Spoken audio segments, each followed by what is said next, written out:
Okay, hello everybody. We are going to go ahead and get started.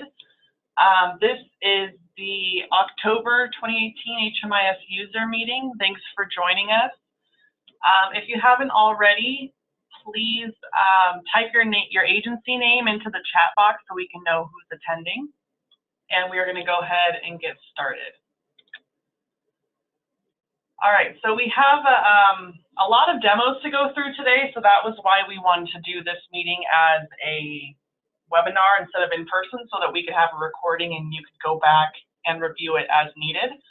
So we're going to go ahead and jump right in. So the first update is we have a couple of HMIS staffing changes. Number one, Layla has joined the HMIS team as a junior data analyst. Some of you may already know her because she's been helping with the coordinated entry system. And so now she's transitioning into the HMIS department. And Chris Powell is now going to be supporting the development department at 2110C. So moving forward, please do not include him on your HMIS related communications. And just wanted to say congrats to both of them on these changes and advancement of their careers. All right, next up, just a couple updates on the Clarity custom data migration. All services have been migrated into Clarity on the live site, with the exception of one project, which we're working with BitFocus to correct. So if any services that you've entered under the AdsTech system since 10.1.14 should now be available in Clarity.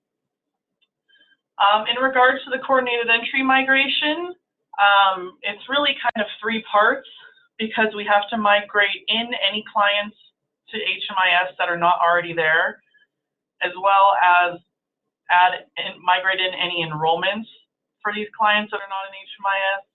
And then we also have to migrate in the client's BI SPDATs. So right now, BitFocus is working on migrating in the clients and enrollments, and they're going to do that into the test migration site. And once that's done, we'll be able to test and ensure everything migrated in correctly. And then once that is done, then they can start working on migrating in the BI SPDATs so that we can get coordinated entry up and going in HMIS. I'm going to stop really quick and see if there's any questions.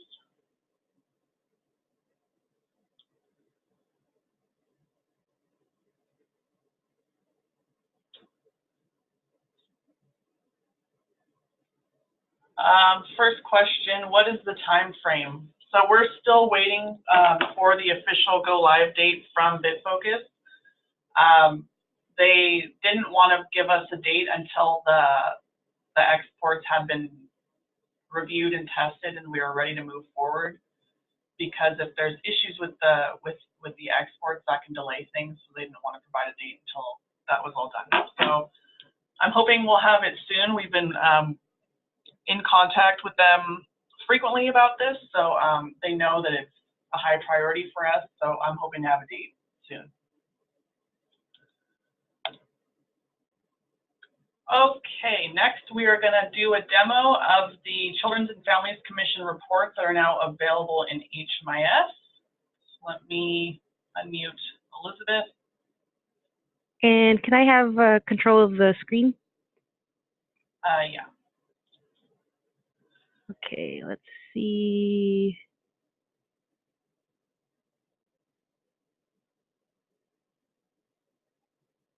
All right, let me choose my screen. This top one. Okay.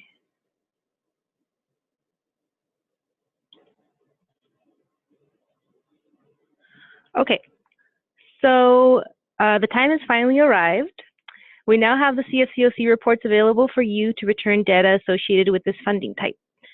Summary reports will provide summary numbers of clients and services, and the details reports can be used to see the data on the client level. These reports will be available to you within Clarity by clicking the Data Analysis tab on the Reports main page. The reports are set up and named after CFCOC contracts, so that you may return the data by contract. So let's take a look at the reports.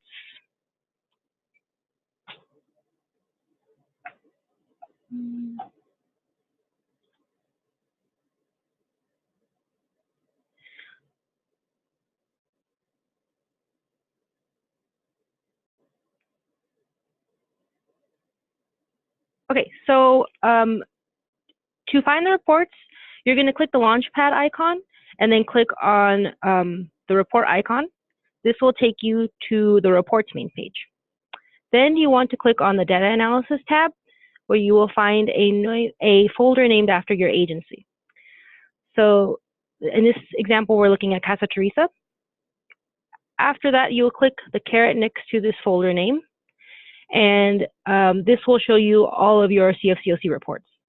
So let's take a moment to go over the naming convention.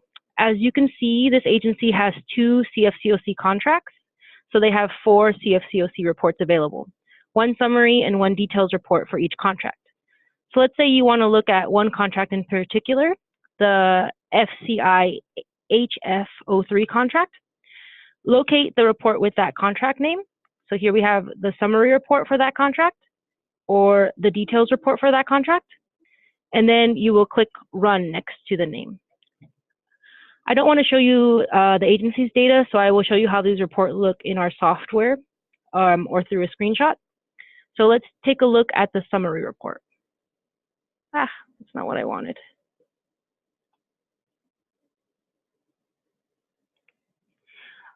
Okay, so although I'm showing you this in our reporting software, this is exactly how your report will look in Clarity once you click the Run button. We Yes? can't see anything. Okay, let's see. Here we go. Okay, can you see it now? Yeah. Okay, so this is a reporting software, but when you click Run next to your summary report, this is exactly how it will look. So notice that there are 2 sections to the summary report. There's the unduplicated active clients section and then the services section. One thing that I wanted to mention is that clients will only show up on this report if their entry screen has yes as the answer to whether or not they are receiving CFCOC services. So you will see this question: is the client receiving services funded by the Children's and Family Commission of Orange County? They have to have selected yes to show up on this report. If you don't see them on the report, it's because they haven't selected yes. So you will have to go back into the entry questions and update that. Okay, let's take a quick look at the sections. The active clients section shows you your clients broken down by age. So 0 to 5 for the eligible children, over 6 for their family members, and then the total number of clients. And then below that, you will see how many households are made up by these clients. And in the next section, the services section, it will also show you the services provided to these clients. So these CFCOC services that you are familiar with, provided to the clients based off of their age range. So ages 0 to 5, 6 and over, and total again. So you'll notice that if you click any of these numbers, it won't show you the details as some of the other reports in Clarity do. So what we've done is we've made details reports so that you can see the information that makes up these summary numbers. So I'll show you a screenshot of what that looks like. But first, I wanted to show you how you can download your data. So download this report. So for the summary report, you'll most likely want to have it as a PDF file. And to do so, and again, this is exactly how it'll look in Clarity. You click on the gear icon and you click download as PDF. And then you could either open it in the browser or download. I would recommend just clicking download. You're going to be taken to this processing screen, and that shouldn't take too long. It'll process it, and once we have another little check mark right here, it'll come up. So it'll come up, and you can click open or save. Just want to show you what the report looks like. And that's just a PDF of your report. Can you also show them how to change their dates? Yes, I was going to do that at the end. Oh. And for the details report, you usually want to be able to analyze that in Excel. So we have another option here, which is CSV, download as CSV. And CSVs you can open in Excel. The way that these download is into a zip file. So it will basically create this folder that will give you all of the mini reports that are inside of this main report. And I'm going to show you this one. It'll have a folder. You click on the folder, and it'll have a CSV file for each of the sections that are in this report. The details only has 2 sections, so I'm going to explain that further, but I just wanted to show you how to download it. And we're going to have a default reporting period here, but you might want to change that. You shouldn't change your agency or the programs that are set because that's set up for your contract. So the only thing that you want to change is your reporting period and your service date filter. And it's important to note that you have to change these both at the same time. So for the same period.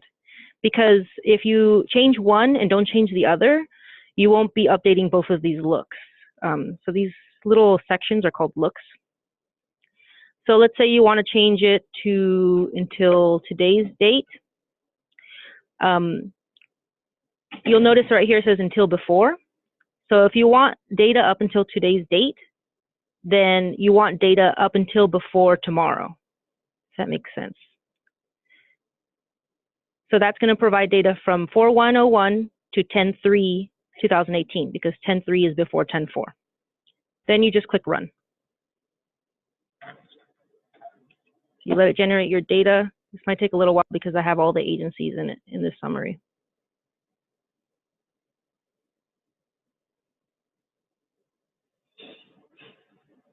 Okay, so you see it's updated. And you can then download it again. So the way that I open this up is just by clicking this white bar right here. And then you can click it again to take it away. So just click the white. Okay, so that's about it for that. I want to show you what the details report looks like. So let me open up the presentation again. So this is what the details report is going to look like. When you click the gear icon and save this as a CSV, your zip folder is only going to contain 2 files. It'll contain a file for the bed nights details and the service details. And the purpose of this is just so you can see which clients are making up that data. You'll have the program's full name, the identifier, the household ID, the client's first and last name, their age at project start, which relates to the category that they're put in, and then their date of birth and project start date and exit date. So the bed nights you can use to calculate how many bed nights your client has, and that provides your bed night end date and your bed night start date. And then, for the details, the services details, it has all the same information up here as the bed nights details look, but it also gives you a count of how many of each type of service this client has been provided. So you have, for example, here, this person has been provided 9 case management services and 8 parents participate in reading program, but none of the others. So that's about it for the CFCOC reports. Do we have any questions? There was a question asking when it was going to be available. So I'm probably going to have these out for you by the end of the day today, and you'll be able to find them in your data analysis tab. Any other questions? Yeah, I have a question. Okay. Did you get any details from Margarita or anybody from the Children and Families Commission as to what reports they want us to send to them, or are they going to be running this data on their end on their own? Erin, could you take that question? Well, Margarita's actually on the call now, but we based these reports on what was available in AdsysTech, and they do not currently have access to HMIS, and it sounds like from what I've heard from the COC board that they don't think that funders should be able to pull data directly from HMIS. So I would assume that each agency would have to pull their own data and submit to them, and we're open to modifying these reports if there was a need, but we wanted to make sure that we got reports out so you could start reviewing your data and making sure that what you think you're putting in is actually in there. Okay. And Margarita, if you want to add anything, feel free.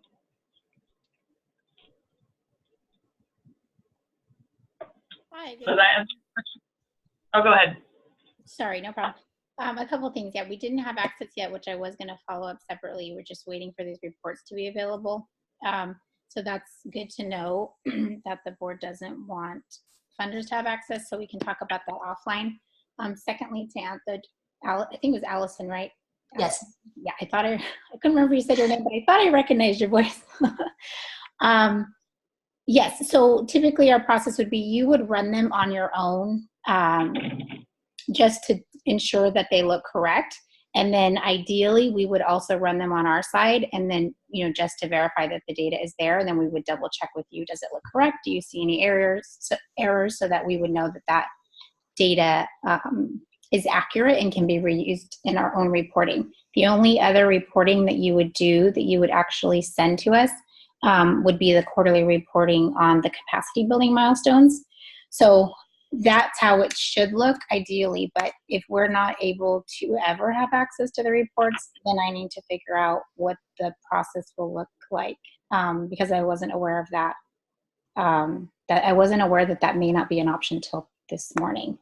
So the short answer is, please look at your own reports as you would normally do, just to make sure that they look accurate, and clean up anything that's not. And then I will talk to Erin offline so we can kind of troubleshoot what that would look like for us. And then I will follow up as soon as we have an answer around that. Great, thank you. Thank you. Okay. Do we have any other questions? I'm not seeing any other questions right now. We can always come back if someone thinks of something, but let's keep moving. Okay. So, let's see if this is going to change to the next slide. There we go. Okay, so next up, I want to talk about the HMIS user dashboards. Clarity has released the ability for us to create user dashboards. And dashboards are visual presentations of data. And the user dashboards are a page which will appear as the first screen when you first log on to Clarity. These visualizations will provide a general overview of user activity, client demographics, and client outcomes for your agency. The dashboards will automatically generate visualizations with data from within the last 1 month. So that means that the data on the dashboard may change daily because the reporting period is always within the last month. However, you will be able to edit the date range if you'd like. And editing the date range is similar to the way that I just showed you how you'd edit your report range. We will go over that in the demonstration, but it's important to note that the edit is not permanent. So when you log back on, it will show you the last 1 month's data again. Another thing that I want to mention is that the user dashboards are optional at the agency level. So your agency can either keep the client search screen as your first screen upon logging in, or you can select the user dashboard, but the default screen is set for all users in the agency. So now that we discussed what a user dashboard is, let's talk about what a user dashboard is not. The user dashboard is not meant to evaluate your agency at the program level. The visualizations on the dashboard are at the agency level. And the user dashboards are also not meant to function as a detailed report for your agency's data. As we mentioned, this is merely a tool to give you a general overview of specific elements. And as you know, we have other reports, such as the project performance report or CAN reports, that give you the details you need. So this is just something that you can see upon login to get a general idea of how your agency is doing on these specific elements or the makeup of your clients. So I want to show you what these dashboards look like. Let's see.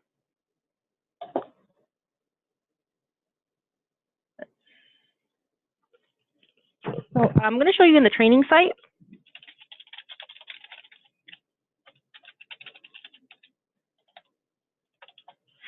So let's say you're a user at the OC training agency and you forgot your password.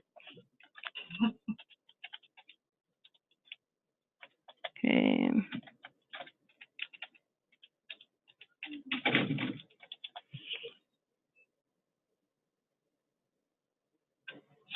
So when you first log on as this user, you're going to have your agency's monthly data show up. So right now you'll notice that I actually don't have it set to a month, and that's because this is training data, and if you set it to 1 month, there wasn't going to be very much data since most of us use this at the beginning of this year. But this will normally say reporting period is in the last month. So let's see. So as you see here, we have one section that is user data. This will just show you the total number of users and the number of users that are logged in within the period, and that period would have been 1 month. Your user caseload, these are clients associated with different staff. So who has the most caseloads? Aaron, sorry, you have nine clients.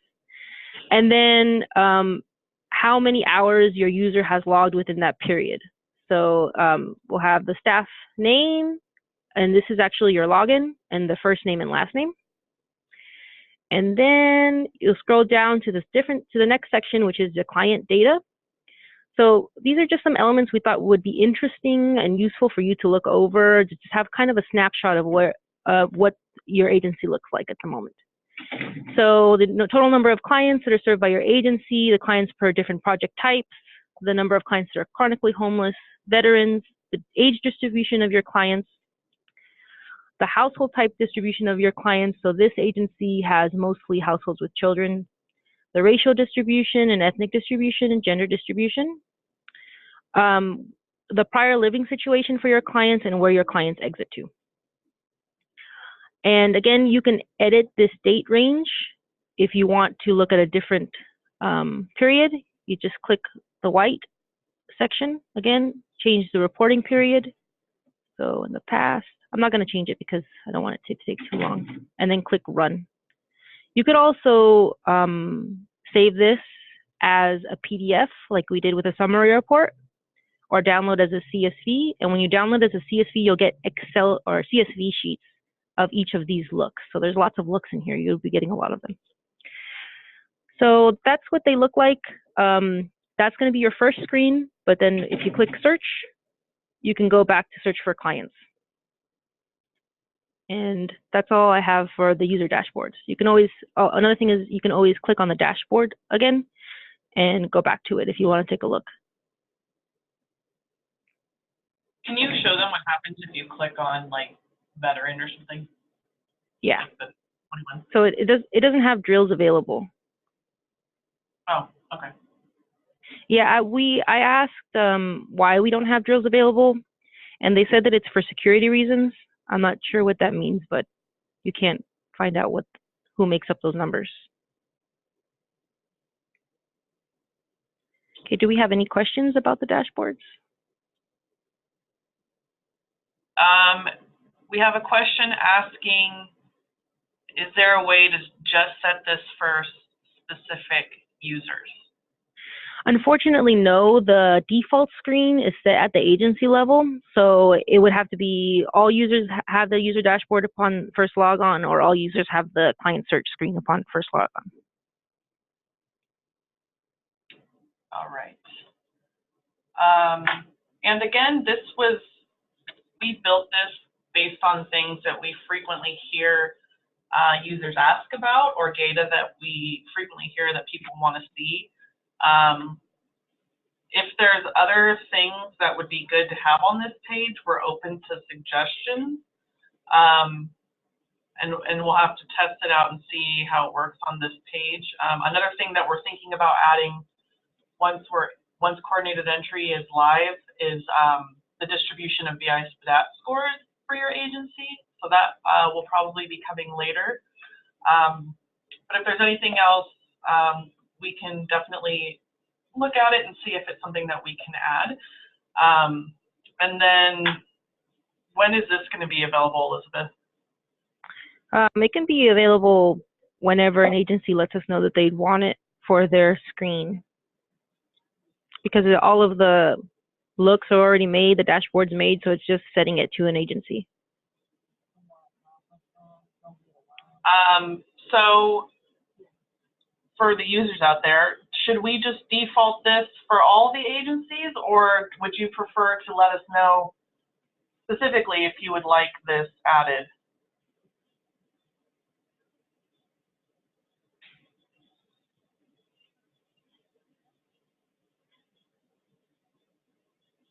So far I'm hearing, let's see.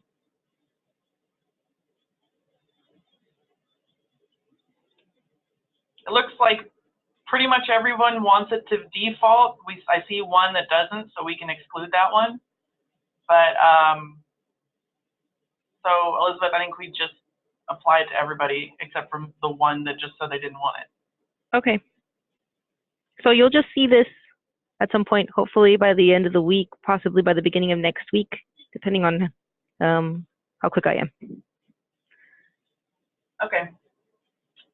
Okay. I will stop sharing my screen, I think. Let's see. Or can you just take it over, or? Yeah. Stop share.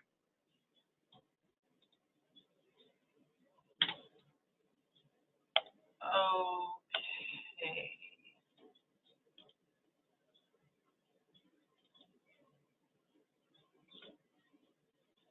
And we got another question asking if the dashboard is only for admins.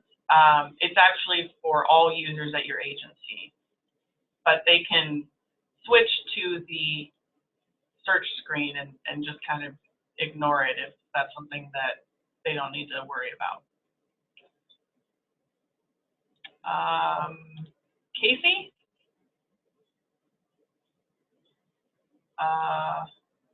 Can you unmute yourself?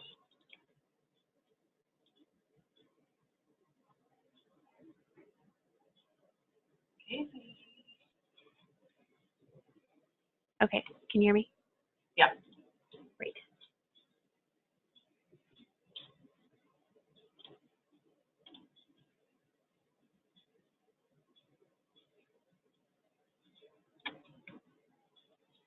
Erin, can I share my screen? Yeah.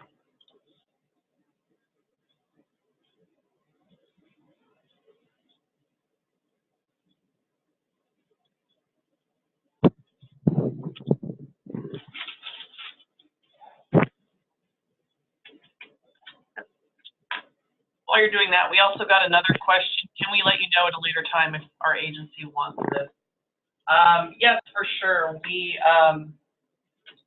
We'll take the feedback to default it to everybody except those who already said they don't want it. If you change your mind later, you can definitely let us know, and we can change your settings for you.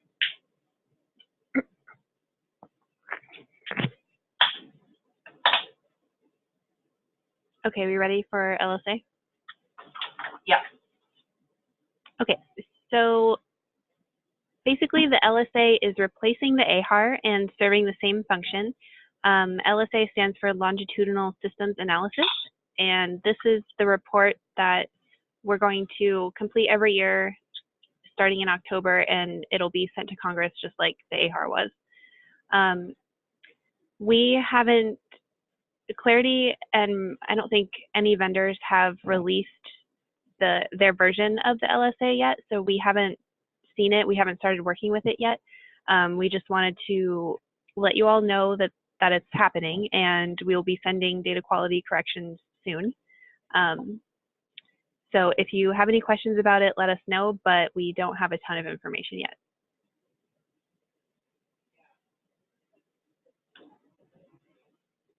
Okay. And then next, we only had 3 new knowledge-based articles this month. The first one is kind of just a detailed explanation about what is required to set up a project. So there's a link to the setup form, and then there's an explanation of all the fields on the form. Next is a question that we get pretty often, which is how can I view all of the active clients in my program? And I think we get this question a lot because in Tech we had the agency client listing page, and there isn't really an equivalent of that in Clarity. So we wrote this Knowledgebase article about how to run the report, which is called the Program Roster Report, which shows you all of the active clients in your program for whatever reporting period you specify. And the last one is a pretty detailed article on how to run a look that we created on monitoring your services timeliness. So there's not a canned report currently that will show you the timeliness for when services are entered. So we created a look, and then the rest of this article is about how to manipulate the data in Excel to get the average data timeliness for your project's services.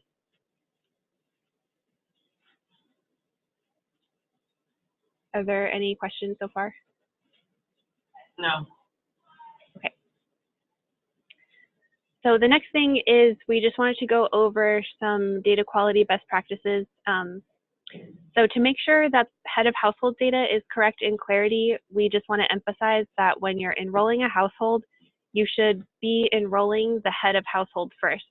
So that means that you should be going to the head of household's profile, then going to the programs tab and selecting other clients and then enrolling them, so that the first enrollment screen you fill out should be the head of household.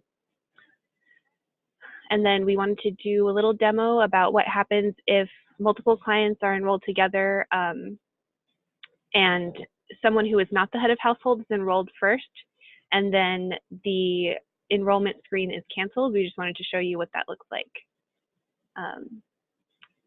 So Mai and I were the ones who figured that out. That's why we're using us as an example. So I'm the head of household. So we're going to enroll Mai first, which is what we shouldn't do, but we're just showing you this so that you know how to fix it later. Oh, I have to change.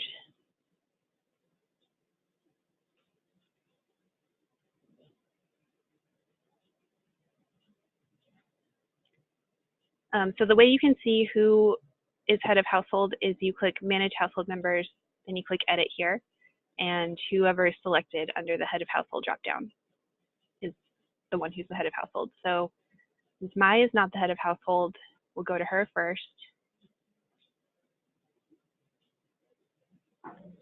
So we'll also select me since I'm the head of household, but again, this is what you should not be doing. We're just showing you how to fix it if this happens.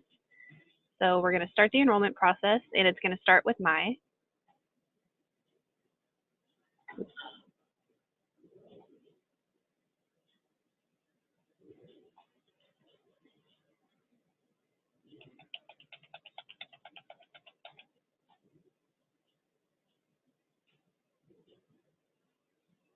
Okay, so the changes have been saved successfully, which means that Mai has been enrolled in the program. Now we're on my enrollment screen, but I just realized I'm not actually enrolling in this program, so I'm going to click cancel. So Mai is enrolled in the program, but as you can see over here, this head of household section is blank. And when you click this edit icon, you're going to think, oh my gosh, it's fine because Mai is set to head of household. But she's actually not, because it's still blank back here. So what you have to do is click the little edit icon, and then you have to click Save Changes. So now Mai is the head of household because you can see her right here. Okay, so the next thing we wanted to talk about is what to do if a head of household is exited before other members. So we're going to do this one.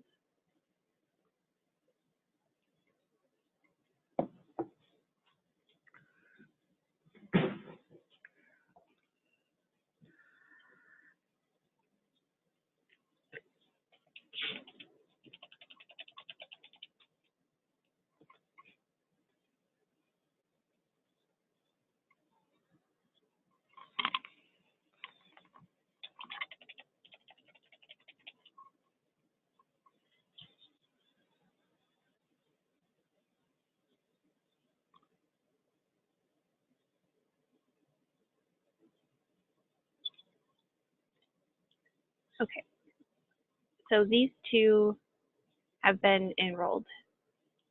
Let's check out the head of household. So our head of household, we have one here because you can see it in the field. And this is the head of household is first HOH. So I want to go to, we're on the other household member. So we want to exit the head of household from this enrollment.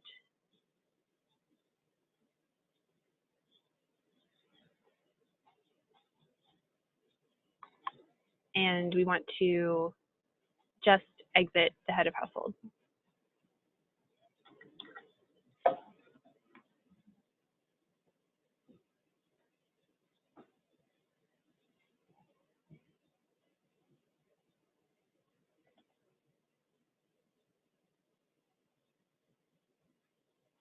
Okay, so now we have to go back to the other person in the enrollment. And you notice that when I exited the head of household, it didn't give me any pop-ups or warnings or anything letting me know that I have to go back and change the head of household status. So you just kind of have to remember to do that. If you exit the head of household before other clients in the household, you have to go back here to the Programs tab and select a new head of household.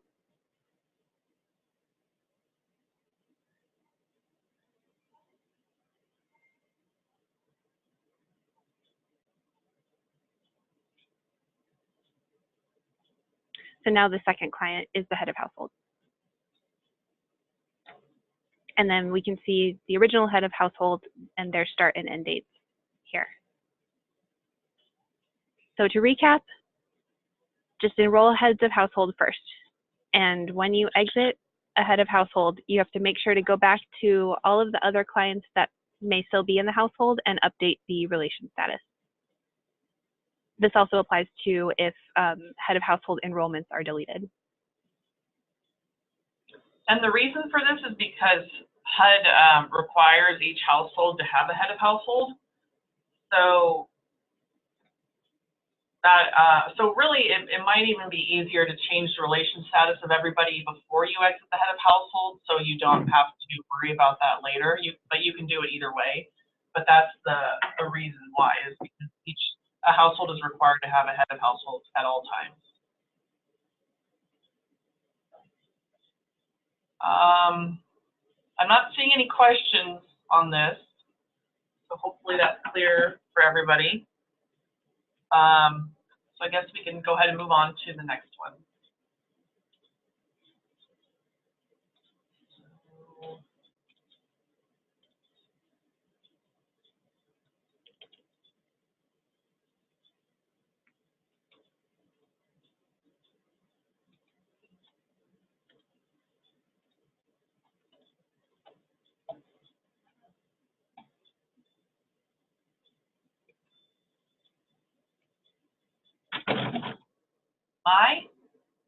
Can you hear me?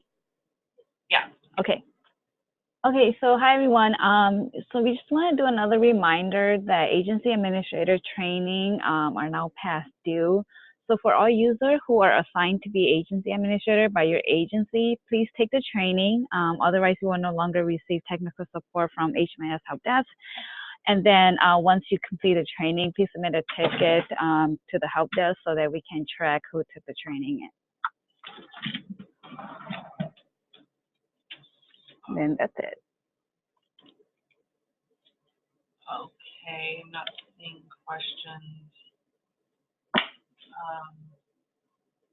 Elizabeth? Or no, Adriana?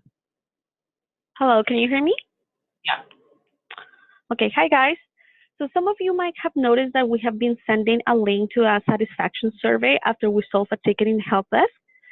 So after your tickets get solved, please take a moment to complete this very short survey to assess how satisfied you feel with our support. So it's literally very short, just 2 questions. The first one is, how satisfied were you with the support you received? And you just have to select one of those 5 options. And the second one is, if you answer dissatisfied or very satisfied, please provide feedback.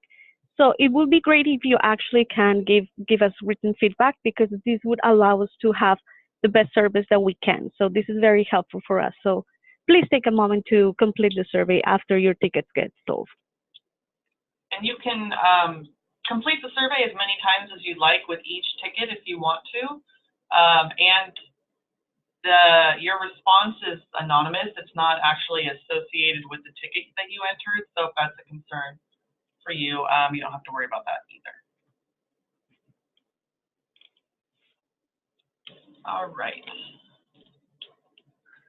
Okay, so now let's talk about data quality corrections. It's actually my favorite part. So in the last user meeting, we announced that we were going to send a data quality corrections file. And this is so you have like a tool to help you review all the data from all your projects, identify all the data quality errors that you have in the data, and ultimately make the pertinent corrections in HMIS, which is the kind of the goal for this whole project. So what I want to do today is show you how this correction spreadsheet looks like, and very quickly walk you through the process on how to identify those errors in the spreadsheet. So can I share my screen, please? Yeah. So let me see. Yeah.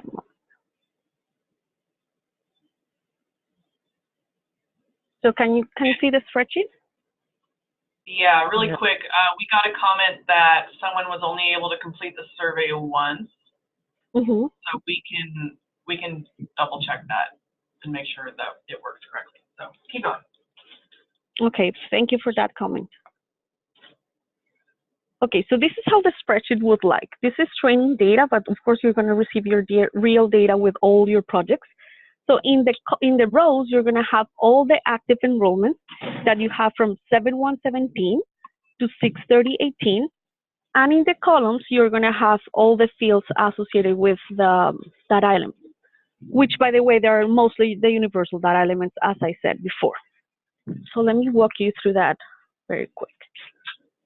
So as you might know, notice it's a little bit long because it's a lot of data elements, but they are not all the data elements, just to keep that in mind. Okay, so the first column that we want to review is the first name, which is here. And basically what we want to do is to check each one of the columns to identify the data errors that we have in each one of the columns. So the easiest way to do that is by filtering by color. So let me show you that. So for example, we have name data quality. We can just click this filter arrow, and then we just select filter by colors.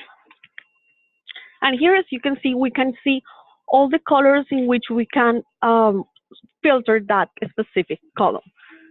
So last time we were talking about that each type of error is associated with a specific color. So we have 3 types of errors.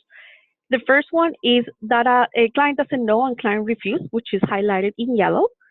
The second one is missing information, which is highlighted in green. And the third one is data issues that is highlighted in purple. So basically, you're going to have those colors across all the spreadsheets. Do you have a question so far? No. Okay.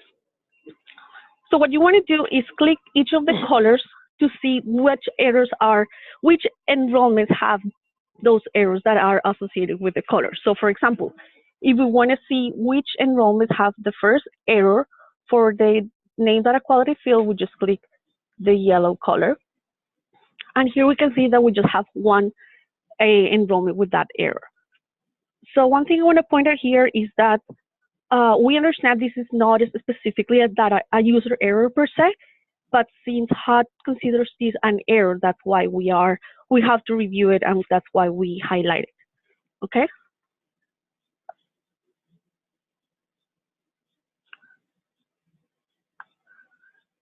Okay, so now let's see the second type of error, which is missing information. And remember that this can be either a blank or also can be data not collected, as we can see here. And finally, let's review the last type of error, which is data issues. Okay, so according to HUD, also partial street name or code name reported is considered an error for the name data quality field.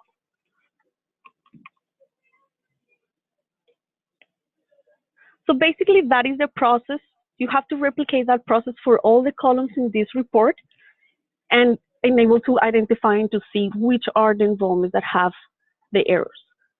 So for that column was kind of easy because it was really straightforward. And there was no really correctable errors or errors that we can go to HMIS to correct. So let me show another column that I think is kind of more interesting. We also got a question on the reporting period for the report. Okay, the reporting period is 7/1/17 to 6/30/18.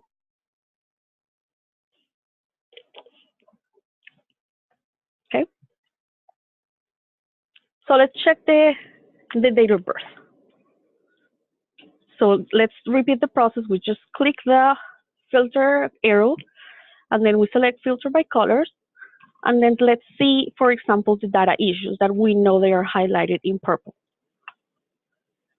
So here we have two problems with this column, which is the first one, we have a very weird date, which is the 1900.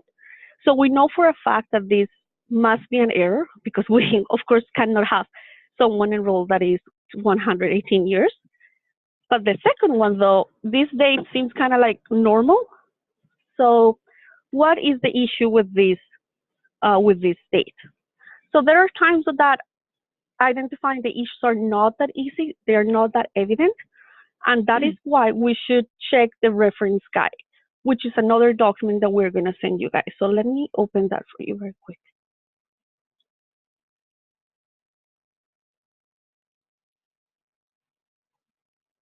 And we got a question about the reporting range. It's 7/1/17 to 6/30/18.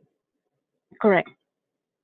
And the reason for that range is because the end of June is the last time that we're able to publish data quality on our website.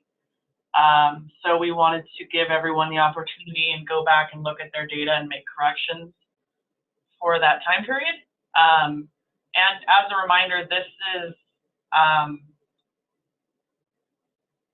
so we can review the data on a regular basis. We're still working on publishing data quality reports on our website, and we're kind of waiting for BitFocus to, they say they're releasing a module that will help with data quality, so we're kind of waiting for that. But in the meantime, we wanted the agencies to have the opportunity to look at their data quality and clean up as much as they can, so that's why we're sending out correction time. Okay, thank you, Erin, for those comments.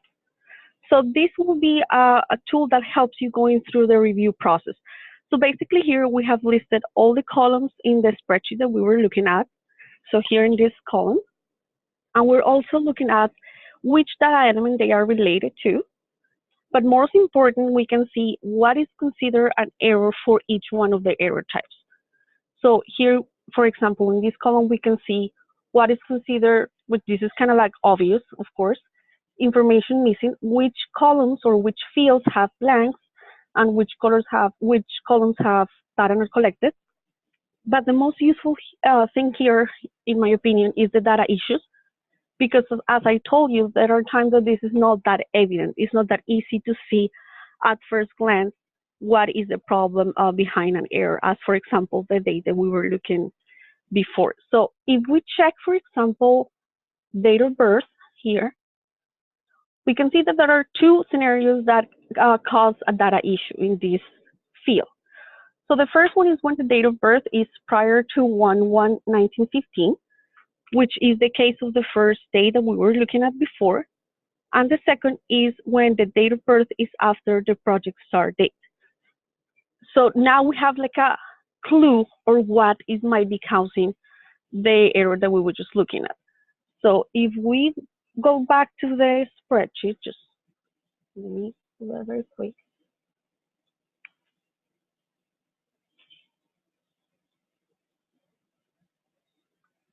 Okay, so and then we select the second date. So let's go see the project start date, which is here.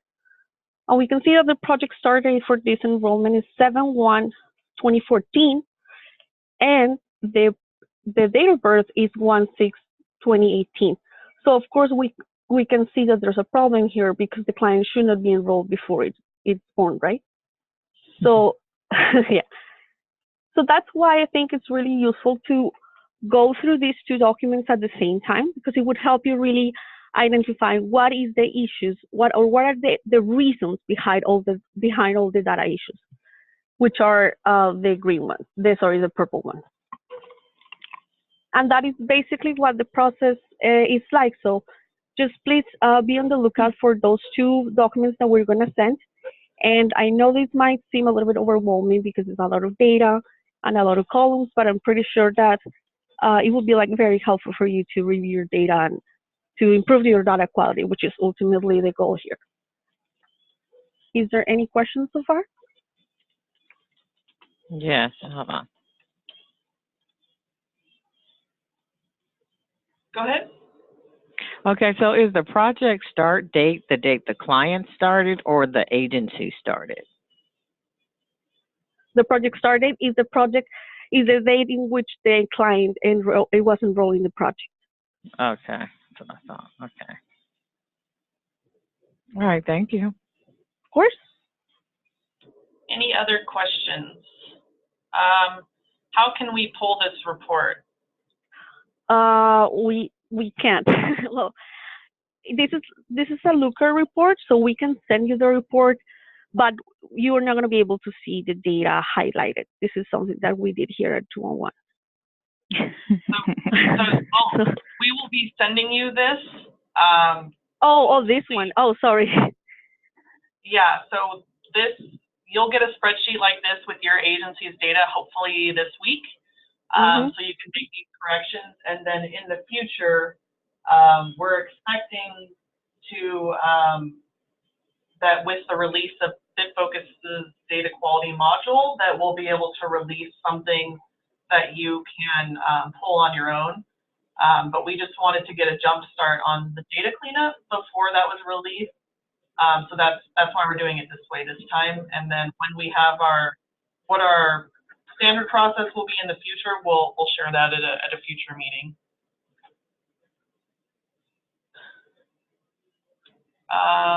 Yeah, sorry I'm not about that. seeing any other questions.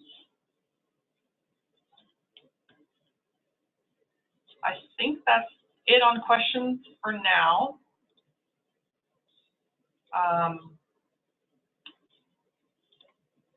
So I'm going to take back over the screen at Adriana. Yeah, sure.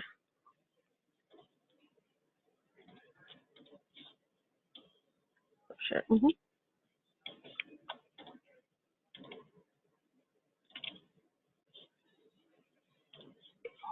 Right. Layla? Yes. Okay, go ahead. Can everyone hear me? Yeah. Yes. Yeah. Okay, so I'm just going to briefly go over the 4 HMIS forms that are now available in Spanish. As you can see, the 4 are listed here. They're the user revocation of consent form, note regarding collection of personal information, privacy notice, and grievance form. And I left the link there, but if you just type in OC HMIS documents, it's the first page that comes up in the results. So, all right, so as you can see, they're all the client's intake and exit forms that were already available. If you just scroll down under client privacy, you see the note regarding collection of personal information, the Spanish link below where it says revised October 2018, that one. And then right next to it on the right is the privacy notice. So let's just click on the note regarding collection of personal information just to see what that looks like. So as you see, same format and as the English one. And let's go back to the other HMIS forms page.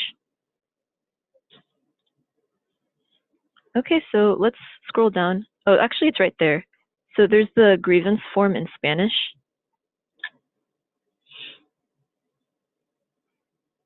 So that's what that looks like. And if you go back to the HMIS documents page, yeah, so it says it's revised October 2018, so you can tell which one right there. And then the last one, actually it's right above that, the client revocation of consent.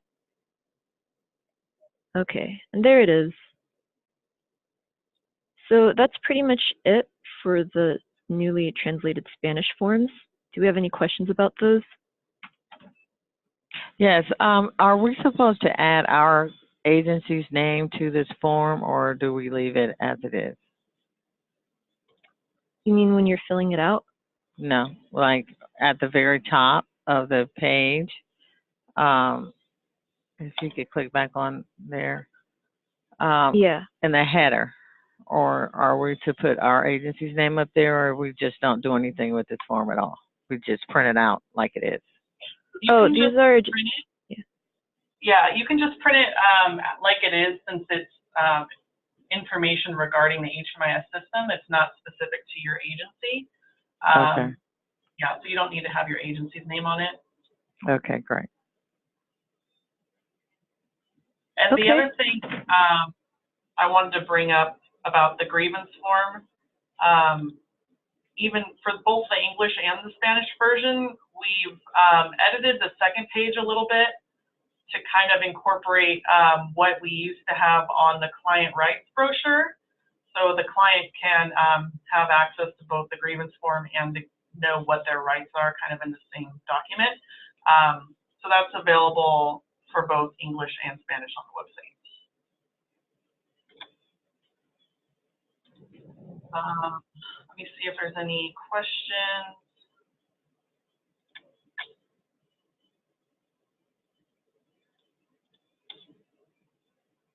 Okay, I'm not seeing any other questions. Feel free to type one in if you still have one.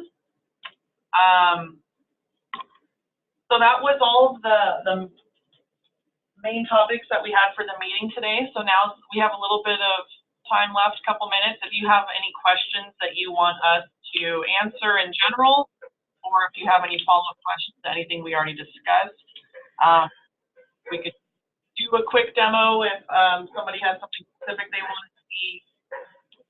Otherwise, we'll wrap it up. We got a question, how long will we have to make the corrections? We'll provide a due date in the email, but right now it's mostly just giving you an opportunity to review your data and make corrections as needed. We don't have like a specific follow-up project to this that we need your corrections made by, so it is a little bit flexible, but we'll provide you a due date in the email. And then separately for the LSA, whenever we get corrections together for that, there will be a specific deadline from HUD, so we'll provide that in that email also.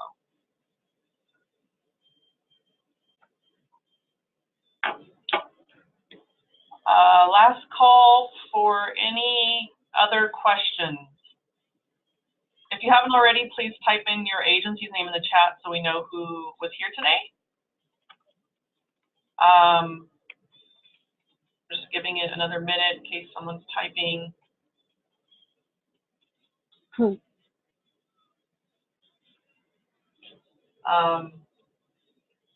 And just to follow up on the user dashboard, the agencies right now that I have that do not want the dashboard are OCHA, Mental Health Association, Santa Ana Police Department, and Volunteers of America.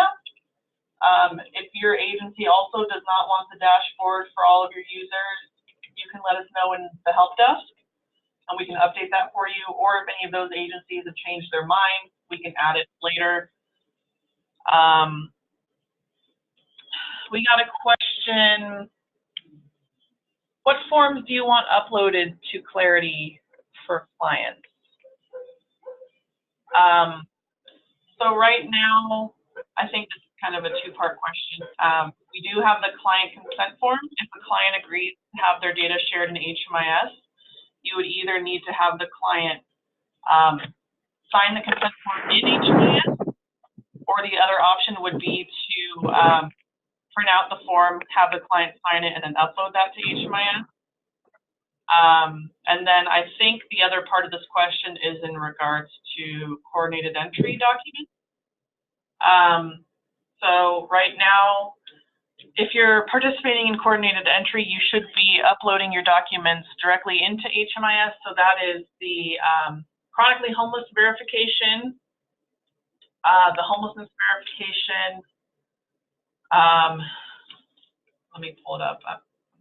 There might be one more.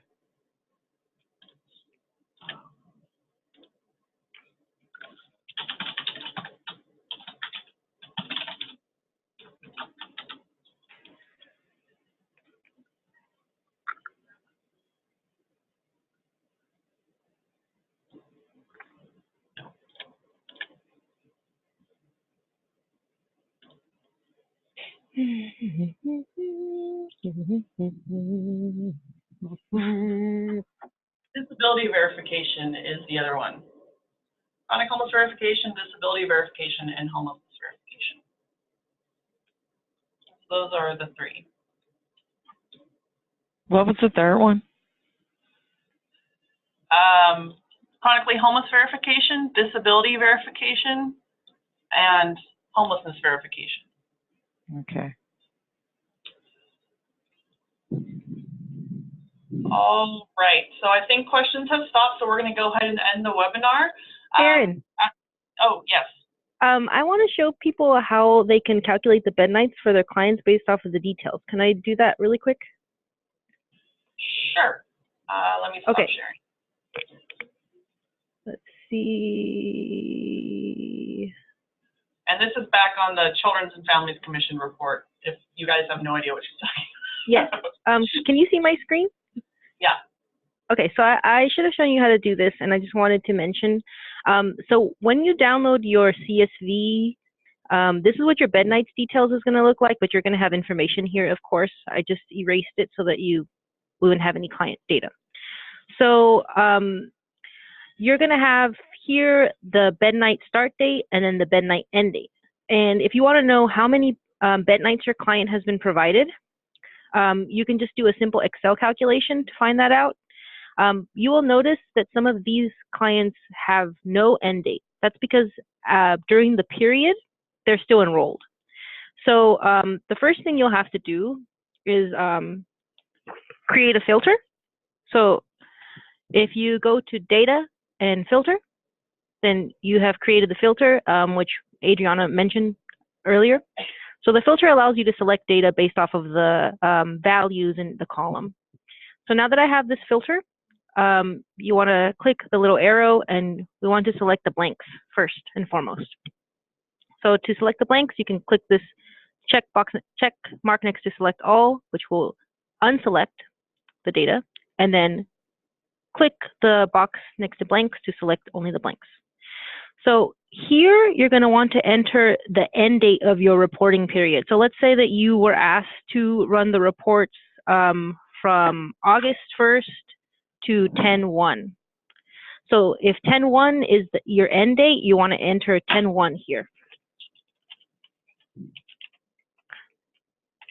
And the reason for this is because you want to find out how many bed nights this client was provided in this reporting period. And this is the last day of the reporting period. Okay, so now that you've entered the last day in your reporting period for the people who had blanks, you can just select all your clients again.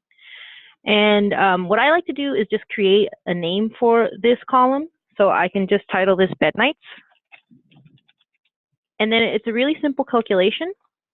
You'll just click equals, and then your bed night end date minus your bed night entry date.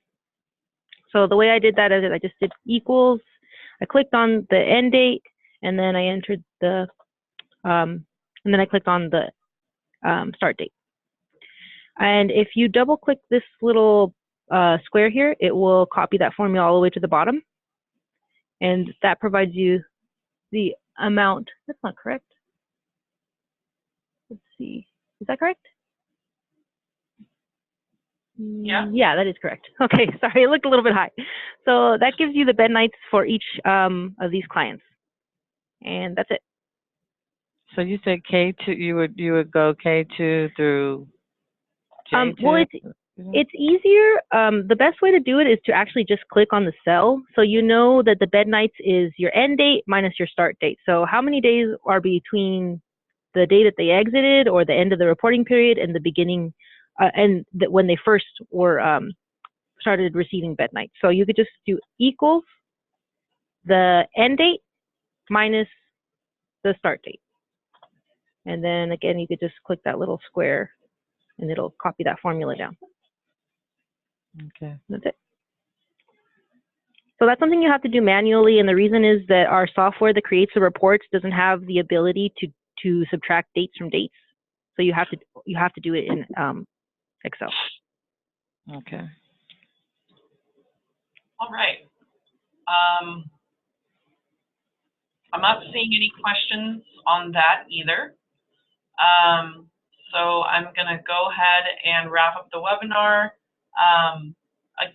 As usual, we will send out a follow-up email with the recording from this webinar as well as the meeting minutes. And you can always enter a help desk if you have any questions. And thanks for attending, everybody. See you next time. Okay, thank you. Bye-bye.